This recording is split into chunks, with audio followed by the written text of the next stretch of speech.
Everyone knows Hitman is all about sneaking through levels to kill your target without ever being spotted. But what if the roles were reversed? Would it be possible to beat Hitman 3 without one of the hundreds of characters in each mission ever showing up in my vision? Sounds impossible, right?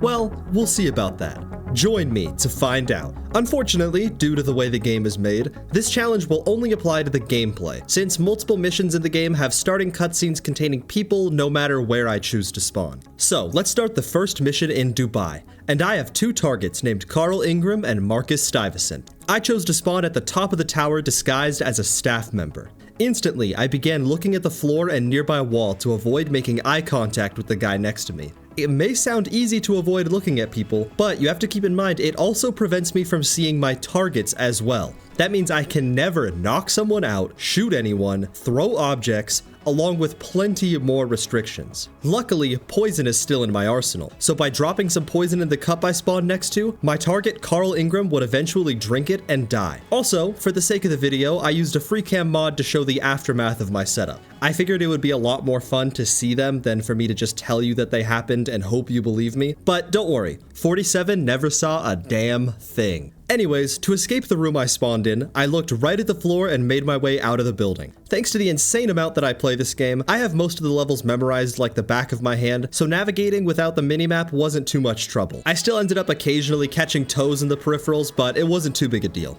One of the only other methods I had to kill people was explosives, so I decided to put those to work for my next target. But before we get to the more difficult kill of the mission, I need to tell you about today's sponsor. The Asgard Divide, brought to you by Raid Shadow Legends. Let's do a reaction to this real quick. Dang. Oh, okay, I like the little smoke there. Okay. Please, let's not resort to violence. Very well, so violence it is. Oh, they're going at it.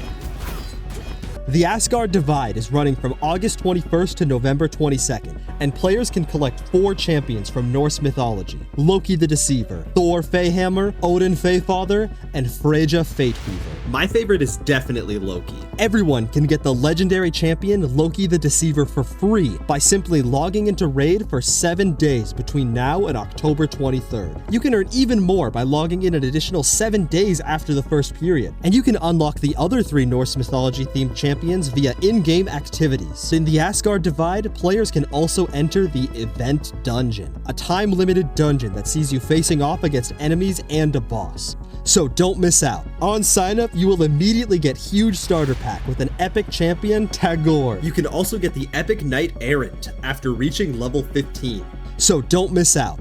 Download Raid now using the link in the description. Join my clan and let's conquer Asgard the Divide together. Now, back to the video.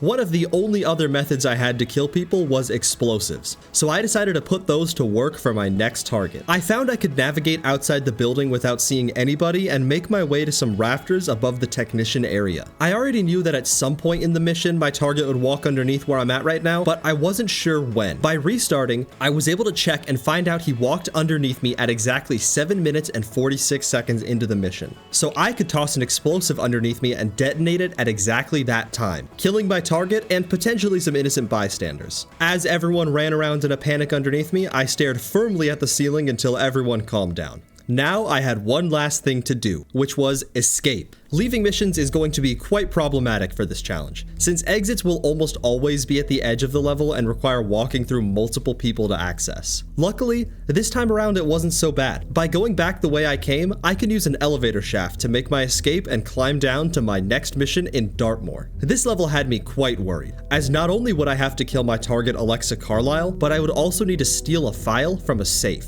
Lucky for me, this ended up being super easy. I simply spawned in as a housekeeper before making my way through a door and to the outside of the house. The only thing I had to be careful of is as I jump over railings, I can potentially catch people in my field of vision, but by hopping over right here, I'm able to climb up to my target's room, and since I got here in time, she's standing right under the giant chandelier in her room. I can simply shoot it and cause it to fall on her, getting a super easy kill. After that, I can wait for everyone to calm down. Since I'm dressed as a housekeeper, nobody in here will be suspicious of me, allowing me to stare at the wall and easily access the safe. Once again, the hardest part was definitely exfiltrating. I had to choose very specific spots to climb down. Otherwise, the game would force my camera angle down to look at the guards and workers below. Once I finally made my way to the ground, I simply followed the edge of the grass while looking straight down until I managed to fumble my way to my motorcycle. That self-driving motorcycle took me to my next mission in Berlin, and once again, this was one of the toughest missions in the entire game. Here I have 10 different potential targets, but once I kill 5, I complete the mission. I spawned on the outskirts of the level in the forest before making my way down to the main mission area. My goal was to get to the main party area, which I knew would be much easier said than done. The whole place was filled with people, and the bridge to get there always had a woman on it who wouldn't move without being forced to. It took a few tries, but by shooting near the bridge, I can scare the woman, causing her to run to get the guard, at which point they will both run around in a panic, trying to figure out what's happening. With a bit of luck, this will leave the bridge empty and allow me to get across, where I was finally able to get to the party area. I used a glitch to shoot open the lock, which I know some people hate when I use glitches, but I forgot to smuggle a lockpick in and I didn't want to reset. Anyways, with some careful movement to avoid anyone appearing on my screen, I was able to shoot an explosive gas canister outside that my first target will smoke next to.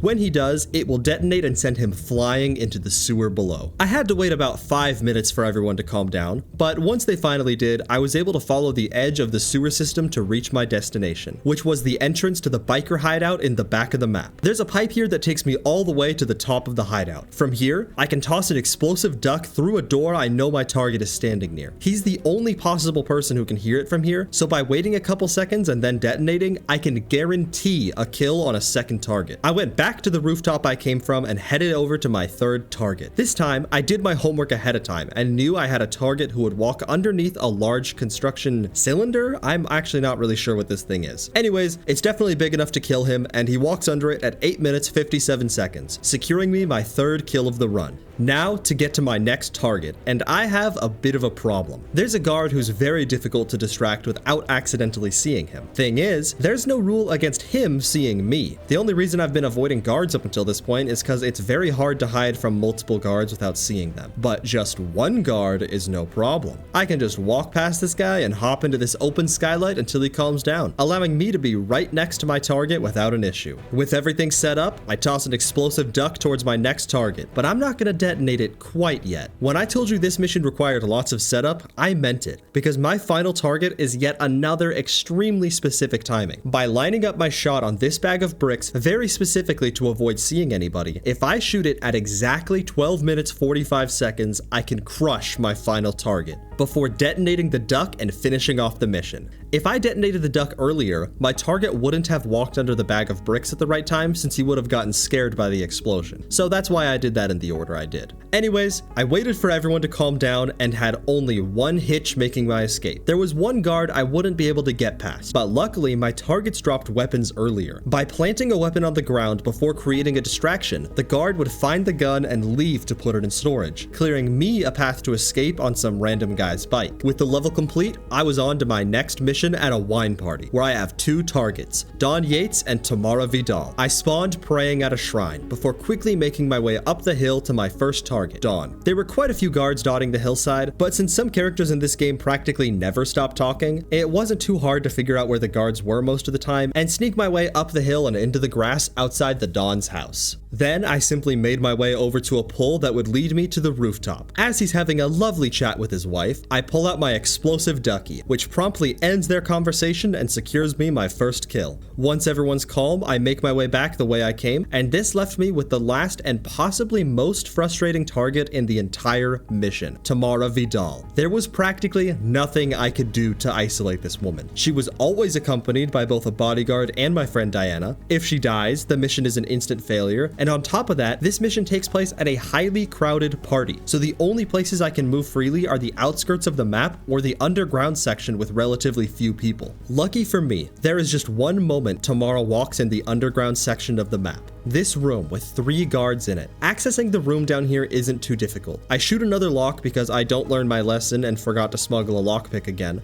before easily making my way to the door that leads to the room. By tossing an explosive duck at an extremely specific spot in the room, a guard Tamara walks near will pick it up. At exactly 21 minutes and 5 seconds, Tamara will walk near that guard and I detonate the duck. It requires a bit of luck because sometimes Diana will be too close and die too, but after a few tries I found success and made my way towards the exit. Escaping wasn't too big a deal. At the bottom of the map there's a gate in a vineyard that will provide an exit. I had to carefully navigate around the workers to avoid catching some feet on the screen, but I eventually made it and finished up the level without seeing a single person. Now for the final mission, the train. This is once again why the video is titled, "Can you beat Hitman 3 without seeing anyone?" Because the only way to beat this mission silently is to sneak through some extremely narrow train cars filled with guards. There are at least a dozen spots that are impossible to navigate without seeing anybody, from the sleeping guards you have to look at when you go through the window to the car that's just 10 guards all standing next to each other. All of it is capped off by the final target, which you have to look at in a cutscene. I know cutscenes don't count, but it's still a slap in the face. So, to vent my frustration, I just slaughtered each and every person on the train before blowing up my target with a grenade while staring at the floor. I pulled the lever and finished the mission, thus almost beating Hitman 3 without ever seeing a single person. I don't like the train level. Thank you for watching, and remember to check out Raid Shadow Legends using the link in the description below. Subscribe for more stuff like this in the future.